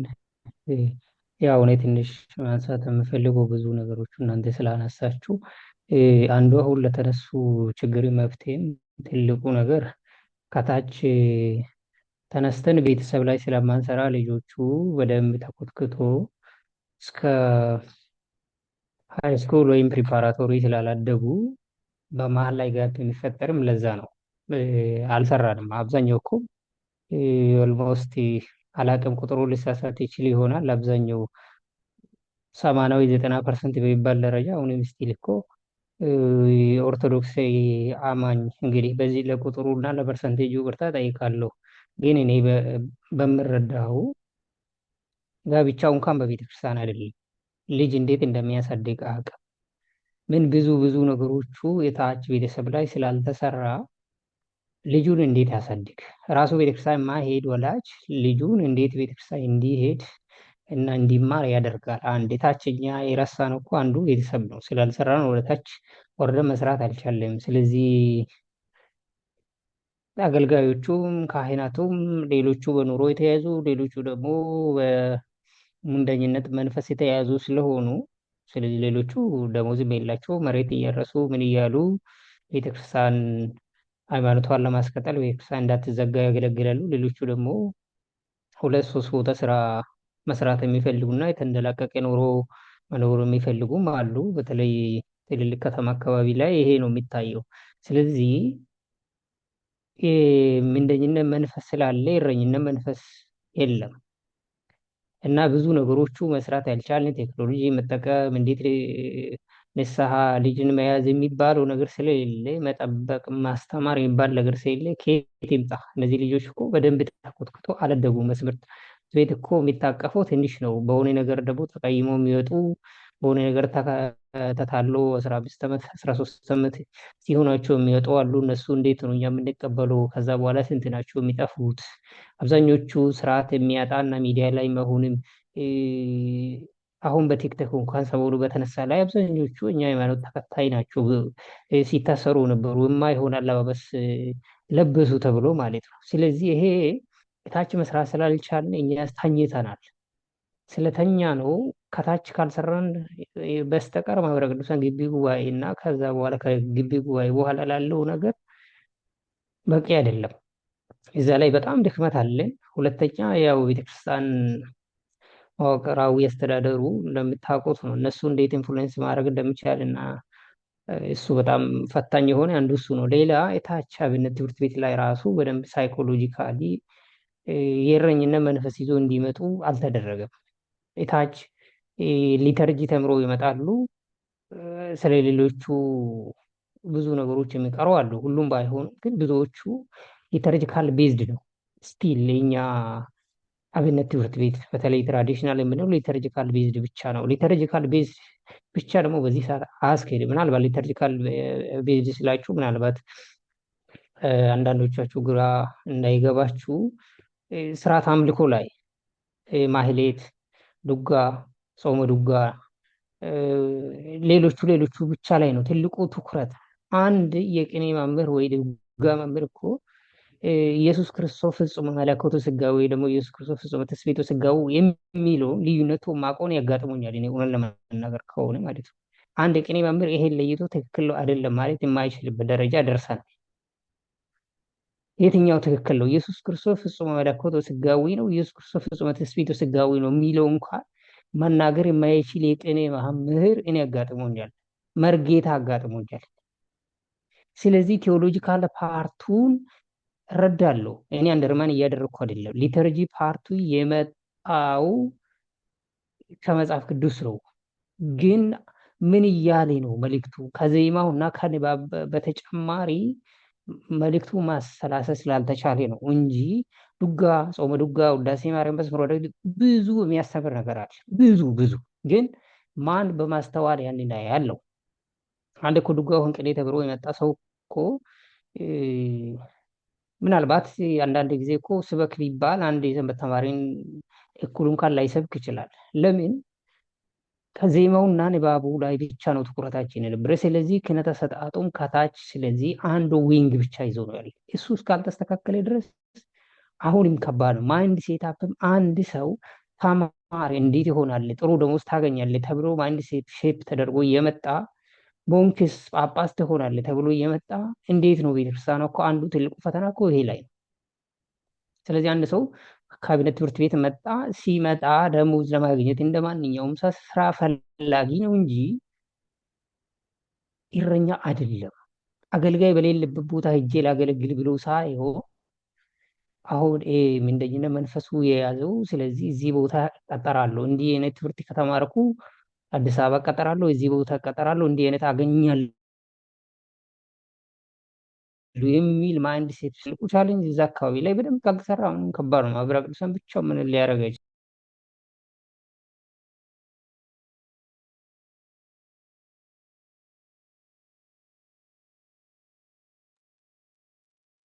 ቶሎሳ ተቋረጠ አለ። ጨርሻለሁ። ዘሜ ቀጥል እንግዳ። እሺ በጣም ጥሩ እግዚአብሔር ይስጥልን ቶሎሳ። ሰፊ ነው። እኔ አሁን ትዜ እያሰብክ ያለሁት እንደ ብሬንስቶርሚንግ በጣም ጥሩ ናቸው። መጀመሪያ አካባቢም እንደነዚህ አይነት ነገሮች የተነሱ ይመስለኛል። ግን በኋላ ላይ ደግሞ እንዴት ነው ወደ ስራ የሚቀየረው የሚለውንም ታሳቢ እያደረግን መሄድ ያለብን ይመስለኛል። ግን በጣም ጥሩ ሀሳቦች ናቸው በሁሉ ዘርፍ እየተነሱ ያሉት እና ሌመን ቀጥልን እስኪ። ከዛ በእውቀት እጅ አውጥተዋል። አመሰግናለሁ ወንድሞች። ብዙ ነገሮች ተነስተዋል። እኔም አርፍጄ ነው የመጣሁት። ብዙም እንትን ስትል አልደረስኩም። ግን እንዴት ብናደርግ ነው የተጠናከረ ሰንበት ትምህርት ቤት ወይም ደግሞ የግቢ ጉባኤ አገልግሎት ሊኖረን የሚችለው የሚለው ነገር ላይ ስናነሳ መጀመሪያ ግቢ ጉባኤ ከመሄዳቸው በፊት ልጆች ማድረግ ያለብን ያው ከቤተሰብ ይጀምራል። ከዛ ሰንበት ትምህርት ቤቶች ደግሞ በየቤተ ክርስቲያኑ ያሉ ሰንበት ትምህርት ቤቶች የተጠናከሩ መሆን አለባቸው። ዲጂታላይዜሽን ማድረግ። ዲጂታላይዜሽን ማለት ላይብረሪ ደግሞ ጊዜውን የዋጀ መሆን አለበት። ሁሉም ነገር በሶፍት ኮፒ። አሁን ወጣቱ ወይም ልጆች እንደዚህ ሃርድ ኮፒ ላይ ብዙም አይደሉም። አንድ ወረቀት እንኳን እንትን አይሉልንም። ጊዜውም ያው ዝም ብሎ ሃይላይት እያየ ነው ወጣቱ በአሁኑ ሰዓት ላይ እንትን የሚለውና በተቻለን አቅም በተወሰነ መልኩ ላይብረሪዎች ዲጂታላይዝ ቢሆንና ሁሉም ነገር በአንድ ቋት የሚያገኙበትን መንገድ ብናመቻች፣ የሚያነቡበት በስነ ጥበብ በተለያዩ ነገሮች እንዳይሰለቹ ልጆች በሚፈልጉት በሚመጥን መንገድ የተዘጋጀ ቢሆን ላይብረሪ ቢዘጋጅ ቤተክርስቲያን፣ ሰንበት ትምህርት ቤቱም ደግሞ አደራጆች ስልጠና ቢሰጥ።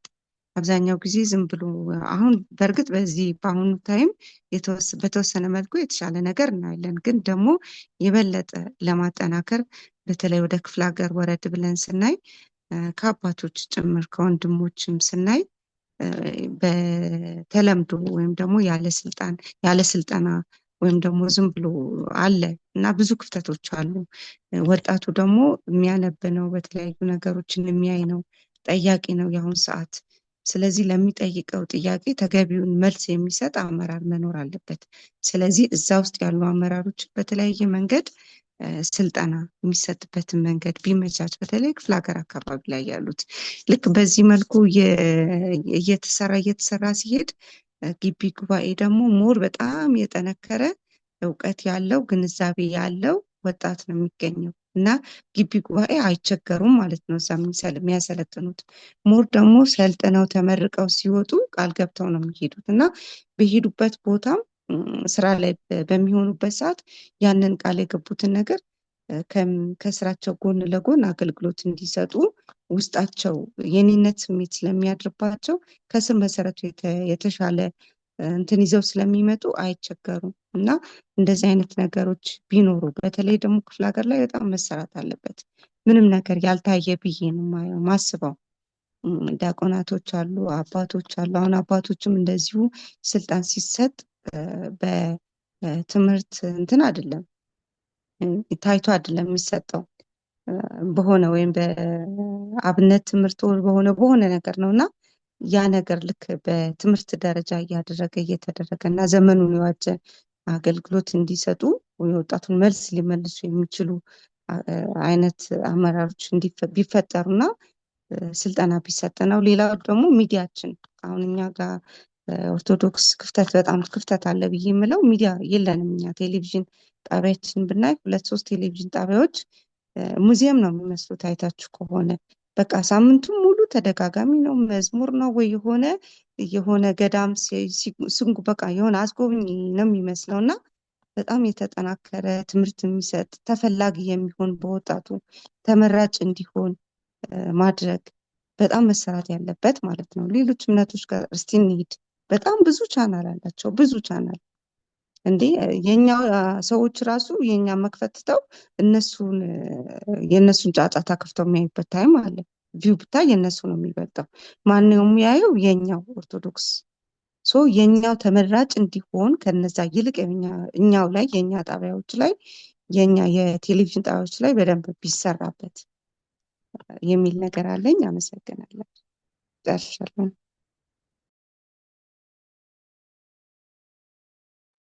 ዘሜ አለህ? እግዚአብሔር ይስጥልን። የመን አይ ቲንክ በእውቀት እጅ አውጥተሃል። አንተ ሀሳብህን ስጠና ወደ ማጠቃለያው እንሄዳለን። እሺ፣ እግዚአብሔር ይስጥልኝ። እንዴት አመሻችሁ? እግዚአብሔር ይመስገን። ተማሪዎች እንዴት ዋላችሁ? እሺ፣ አሁን ምናልባት እንዲያው ለመሳተፍ ያህል ነው። በእርግጥ ዘግቼ ገብቻለሁ። ዶክመንቶቹ በውስጥ መስመር ሸር ቢደረጉልን ብዬ አስባለሁ። መምህር ከተነሳው ላይ ሀሳብ ለመስጠት ያህል እንደው ለዚህ ለምናነሳቸውም ለሚነሱ ጉዳዮች ባለቤትና ብጅለት ያሉት ሀሳብ አለ። መምህር እኔ እዚህ ላይ የምሰጠው በተለይ ግቢ ጉባኤን በተመለከተ ውጤቱን በማሳየት ባለቤት መፍጠር መቻል አለብን ሁላችንም የሚል እሳቤ አለኝ። ይህ ማለት ምን ማለት ነው? የግቢ ጉባኤን ትሩፋቶች ቅድም እህታችን መቅደስ እንዳለችው እንዲህ በቀላል የሚገለጹ አይደሉም። የሚችሉትን ወደ አገልግሎት ቤተክርስቲያንና ሰንበት ትምህርት ቤት ገብተው እንዲያገለግሉ ሆነዋል። እዛ መሆን ያልቻሉት ቢያንስ ባሉበት ቦታ ሆነው በታማኝነት እንዲሰሩ እንዳይሰርቁ ሆነዋል። ያንን ከዛም ያለፈ ደግሞ የራሳቸውን ህይወት አስተካክለው ሱታፌ ባይኖራቸው አገልግሎት ባይኖራቸው የራሳቸውን ህይወት አስተካክለው እንዲሄዱ አድርጓል። ከዚህ ሁሉ ውጭ ባይሆኑ ደግሞ ለሀገራቸው ማሰብን ለሀገርና ለቤተክርስቲያን ማሰብን ባሉበት ቦታ ሆነው በሚሰሩበት በተሰማሩበት ቦታ ቤተክርስቲያንን የሚጠቅሙ ሰዎችን መፍጠር ተችሏል። ብዙ ስለዚህ እነዚህ ውጤቶችን ለሀገር ለህዝብ ለማህበረሰብ የግቢ ጉባኤ ተማሪ ማህበረ ቅዱሳን በሚሰጠው ትምህርት በዛ የግቢ አገልግሎት ውስጥ እነዚህ ሁሉ ጥቅሞች ሪሰርቾች በተለይ ወደ ውጭ ሀገር የምትኖሩ እህትና ወንድሞች በእነዚህ ዙሪያ ትልቅ ጥናት በማጥናት ውጤቶቹን በማሳየት ባለድርሻ መፍጠር ይቻላል። በዛ መንገድ መሄድ አለብን። ለሀገር የሚያመጣው ለስነ መንግስትም ለስለ ፖለቲካውም ላይ ያለው አስተዋጽኦ መንግስት በጀት መድቦ ጊዜ መድቦ ከሚሰራው በላይ ወጣቶች ላይ ግቢ ጉባኤ ያመጣው ውጤት በጣም ትልቅ ነው። ስለዚህ ይሄንን በማድረግ ደግሞ ቤተክርስቲያን ይሄንን ድርሻዋን ካልወሰደች ሲቻል በአገልግሎት ሳይቻል ደግሞ ሲቻል በበጀት ሳይቻል በአገልግሎት ካልደገፈችው ቅድም ወንድሞች እንዳሉት ማህበረ ቅዱሳን ብቻውን ይዞ ይሄንን ለማስቀጠል በጣም ይከብዳል። ወንድሞች እህቶች፣ ዛሬ የግቢ ጉባኤ አገልግሎት ገንዘብም ጊዜም እየጠየቀ ነው።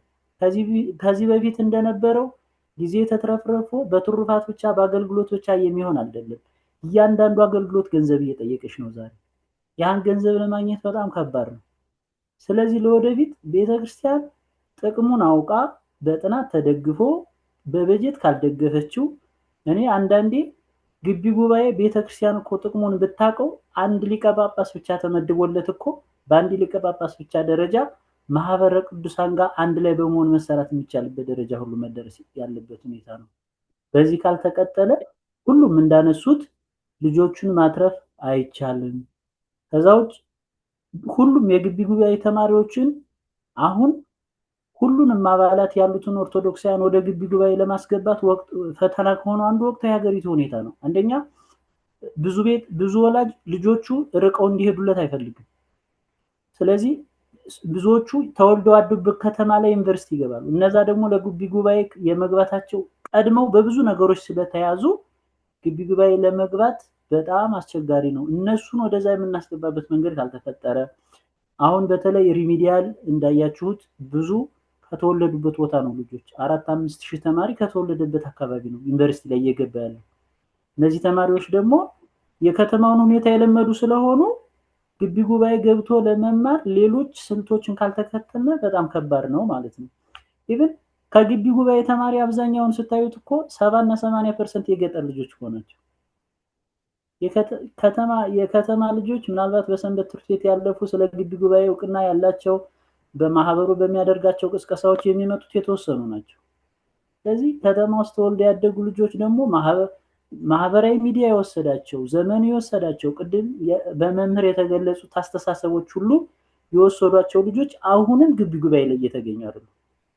ከዛ ውጭ የሆኑት የገጠር ልጆች ናቸው ግቢ ጉባኤ ውስጥ እየገቡ ያሉት ማለት ነው። ስለዚህ እነዚህን ስልቶች ካልተነደፉ ሁሉንም ኦርቶዶክሳውያን እንደተባለው ለማምጣት ያስቸግራል። ቅድም አንድ ወንድም ያነሳው እነዛም መጥተው በቁጥር ብዙ ናቸው። ያን ሁሉ ቁጥር ማህበረ ቅዱሳን ማስተማሪያ ቦታ፣ አዳራሽ፣ እነዛ ሁሉ ያልናቸው እነዚህ ሁሉ ነገሮች ከጊዜ ወደ ጊዜ ፈተና እየሆኑ ነው። ስለዚህ ሌላ ስልት መከተል በበጀት አገልግሎቱ በበጀት የሚደገፍበትን ለምንድን ነው ልክ አሁን ማህበሩ እንደጀመረው የግቢ ጉባኤ የተለያየ ገቢ ማሰባሰቢያዎች ዓለም አቀፋዊ ሆነው ብዙ ገቢ እንዲገኝበት ቋሚ የሆነ ዶኔት የሚደረግ ነገር እንዲፈጠር ካልተደረገ በዚህ ሁኔታ ለመቀጠል በጣም ከባድ ነው።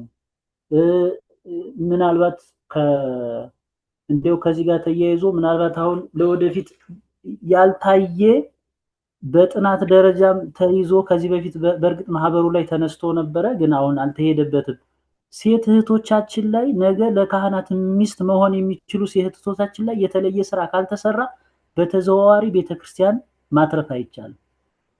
ክብራቸውን ጠብቀው ለክህነት የሚበቁ እህቶችን ማፍራት ካልተቻለ ነገ አብነት ተማሪን አብነት ትምህርት ቤት ላይ ብንሰራ ካህናትን ማፍራት ላይ ብንሰራ በተዘዋዋሪ እኮ ቤተክርስቲያንን አላተረፍናትም ማለት ነው። ስለዚህ እዚህ ላይ ራሱ ልዩ ትኩረት ተሰጥቶ ሊሰራ ይገባል። ምክንያቱም አሁን ክህነትን አሁን ትውልዱ ከድህነት ጋር የማያያዝ ሁኔታ አለ። ክብራቸውን እንኳን የጠበቁ እህቶች ብዙ ጊዜ ካህን አግብቶ ዲያቆን አግብቶ የመኖር ፍላጎታቸው ከጊዜ ወደ ጊዜ እየጨመረ ሳይሆን እየቀነሰ ነው የሚመጣው። ስለዚህ እዚህ ላይ ራሱ ስራ ያስፈልገናል ለማለት ነው። እግዚአብሔር ይስጥልኝ።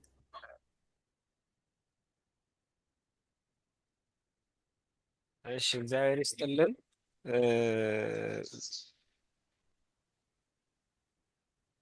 አይ ቲንክ ሌላ ተጨማሪ ሀሳብ ያለ አይመስለኝም። ትዜ አንድ እኔ እጅ ወጥቷል። እንዴት ነው እናስጨምራለን? ሰዓት ካለህ ጊዜ ነው። አንተ 15 ላይ መውጣት አለብኝ ስላልክ አንድ 5 ደቂቃ ልውሰድና አ አጠቃላይ ጨርስ። ሌላ ሀሳብ ካለ ሌላ ጊዜ እናድርገው። በጣም ጥሩ ጥሩ ሀሳቦች ስለተነሱ ነው። እኔ እንደዚህ አድርገን ብናየው ጥሩ ነው ብዬ የማስበው የዚህ ፕሮግራም ዓላማ ብዬ የማስበው እኔ እንደዚህ አይነት ጥሩ ጥሩ ሀሳቦች ከተመላለሱበት ከተነሱበት የሌሎችን ተሳትፎ ደግሞ እያሰፋ የሚሄድ ከሆነ ችግሮች በሀሳብ ደረጃ ጥልቀት ባለው ደረጃ ውይይት የሚደረግባቸው ከሆነ ከተቻለ ደግሞ ወደፊት ጥናት አቅራቢዎች ጥናታቸውን የሚያቀርቡበት ከሆነ ችግሩን በችግሩ ልክና ጥልቀት በችግሩ ስፋት መረዳት መቻል እኔ የመጀመሪያው ትልቁ መሻሻል ትልቁ ውጤት የሚመስለኝ እሱ ነው እና የዚህ ፕሮግራም አንዱ ዓላማ እሱ ነው የሚሆነው። አሁን እንደምታነሱት ማለት ነው። አሁን በእውቀት መጨረሻ ላይ እንዴት ጥሩ ጥሩ ሀሳብ እያነሳህ ነው አይደል? እኔም የማስበው እንደዛ ነው። አንዱ ለምሳሌ ካነሳኸው እኔ የቤተ ክርስቲያን እንደነዚህ አይነት ስራዎችን ሳስብ ከቤተ ክርስቲያን አንጻር ብቻ ላያቸው ከሀገርም አንጻር ነው የማየው። ጤናማ ትውልድ በተፈጠረ መጠን ሀገር ነው የምትጠቀመው፣ ፖለቲከኞች ነው የሚጠቀሙት። ግን እንደዛ የሚያዩ ፖለቲከኞች በማይኖሩበት ጊዜ ደግሞ የበለጠ ችግሩ እየተባባሰ ነው የሚሄደው። ያንን ደግሞ ለመሙላት መልሶ እንደነዚህ የሀገር ሊረከቡ የሚችሉ ወጣቶችን ማዘጋጀት ደግሞ የቤተ ክርስቲያን ኃላፊነት ይሆናል። ያ የቤተ ክርስቲያን ኃላፊነት ለቤተ ክርስቲያን መሪነት ብቻ አይደለም፣ ለሀገር መሪነትም እንደዛ አድርጌ ነው የማየው። ምክንያቱም የሚጠቀመው ትውልድ ሲታነጽ ሀገር በጣም የቀና የሚሆነው እንደዛ ሲሆን ነው።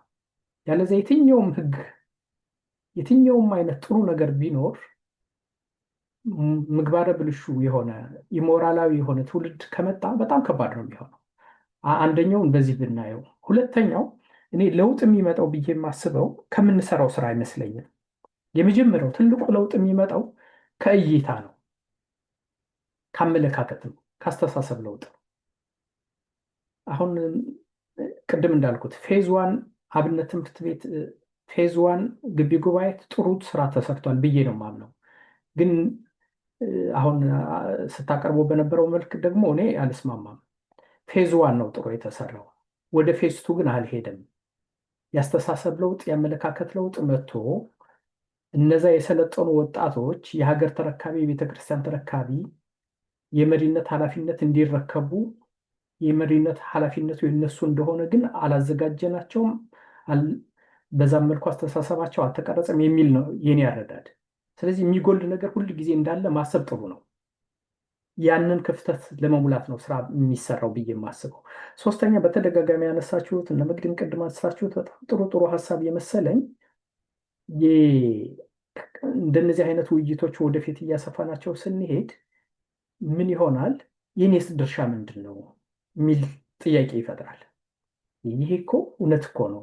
የሚጠቀሙት ልጆቼ፣ የሚጠቀመው ማህበረሰብ፣ የሚጠቀመው ሀገር ያ ሲሆን ደግሞ እኔ በምድርም በሰማይም ዋጋ የማገኘው እኔ። ስለዚህ አብነት ትምህርት ቤት ላይ ገዳማት ላይ ብቻ ሳይሆን ግቢ ጉባኤ ለካ ምዕመናን ማገዝ ይገባቸዋል። አሁን በእውቀትም እንዳነሳው ልክ ነው። በአንድ ተቋም ላይ ብቻ የሚሆን አይደለም። ሶስተኛው እኔ የማየው እሱን ነው። ይሄ ጥያቄ እንዲፈጠር ያስችላል ማለት ነው። ለምን አንስተሸዋል ቅድም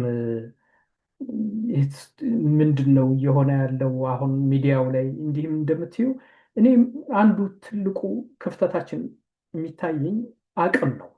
አራተኛው ማነሳው እሱን ነው። ሚዲያው እኮ መስራት የማይችለው ስላልፈለጉ አይመስለኝም። የሚመስለኝ እኔ አቅም ጉድለት ስላለ ነው። እሱ ደግሞ ከምን መጣ? ከትምህርት ዝግጅታችን፣ ከኦሪየንቴሽናችን፣ ከአስተሳሰብ ስሪታችን ቅድም እነ ቶሎሳም እያነሱት ነበረ። መምህራን የተዘጋጁበት ሁኔታ ዘመኑን በምን መልኩ እንዲረዱት እንዲያውቁት ውስብስቡን ዓለም በምን መልኩ እንዲማሩት እንዲያስተምሩበት ተዘጋጅተዋል ወይ የሚለው ቁልፍ ጉዳይ ነው። ስለዚህ የቤተ ክርስቲያንን ችግር ልክ የወጣቶችን ስናነሳ አብነት ትምህርት ቤት ጋር ይሄዳል። አብነት ትምህርት ቤት ጋር ስንሄድ ገዳማት ጋር ይሄዳል። ገዳማት ስናነሳ የቤተ ክህነቱ አስተዳደር ጋር ይመጣል። የቤተ ክህነት አስተዳደሩ ጋር ስንሄድ ፖለቲካው ጋር እልፍልፍ ነው። ሁልጊዜ እንደ ሲስተም ነው ማሰብ የሚያስፈልገው። ለዛ ነው አሁን በዛ መልኩ በ9 አቅጣጫዎች ያቀረብናቸው። ስለዚህ እኔ በዚህ እናጠቃልለውና የበለጠ እንደዚህ እያሰፋ ነው ስንሄድ አንድ ጊዜ ይሄንን እኛ እንዲህ ኃላፊነትን ወስዳለን ሳይሆን ሀሳቡ እየተስፋፋ እየተስፋፋ እየተስፋፋ ሲሄድ ሰዎች ደግሞ ሌሎቹ በቅናት ከኛ በተሻለ ደረጃ ከኛ በተሻለ እውቀት ከኛ በተሻለ ዝግጅት ደግሞ በሀሳብ በውይይት በጥናት በተመሰረተ እያደረጉ ወደ ፖሊሲ እየቀየሩ ወደ ቤተ ክህነቱ አስተዳደር እየወሰዱ ወደ ሰበካ ጉባኤ አስተዳደር እየወሰዱ ወደ ሰንበት ትምህርት ቤት እየወሰዱ የበለጠ ይጠቀሙበታል የሚል ነው የኔ መነሻ። እንደሱ ነው። እዚህ ላይ ላቁም ዘሜ። አይ በጣም ጥሩ ማሳረጊያ ይመስለኛል ትዜ። አይ ቲንክ እንደዚህ ሁኔታዎቹ መቀጠል አለባቸው ውይይቶቹም። እንግዲህ ቀጣይ የዛሬውን ለቀጣይ ሳምንት እናደርገዋለን ማለት ነው። የዛሬውን ለቀጣይ ሳምንት እናደርገዋለን። በዛ መልኩ እንሂድበት የሚል ሀሳብ አለ። እሱ ላይ አንድ ሀሳብ ብትሰጡኝ እና በወጣ ደስ ይለኛል። እነዚህን የዘመኑን ቅድም ያነሳዋቸውን የዘመኑን እነዚህ ዘመንን መዋጀት እነዚህን 9-10 ጉዳዮች እናያቸው ወይንስ በሌላ መልኩ ወይም የዛሬ ሳምንት እንወያይበት? እንዴት እንሄድ? ራሱ ጉዳዮቹን አሁን ያነሳናቸው አሉ። እነዚህ 9 አቅጣጫዎች ለምሳሌ የሰንበት ትምህርት ቤትን እና የግቢ ጉባኤን ሄደንበታል። አንድ በአንድ እንደዚሁ እንሄድበት ወይንስ መጀመሪያ እነዛን የዘመኑን መረዳት ዘመንን መዋጀት የሚሉትን ነገሮች እንሄድባቸው እና እንመለስ ነው? የዛሬ ሳምንት እንገናኝ እና ሌሎችም ሊያሰለጥኑን የሚችሉ ሰዎችን እንዴት አድርገን ጋብዝ? እሱ ሁሉ ውይይት የሚፈልግ ነው።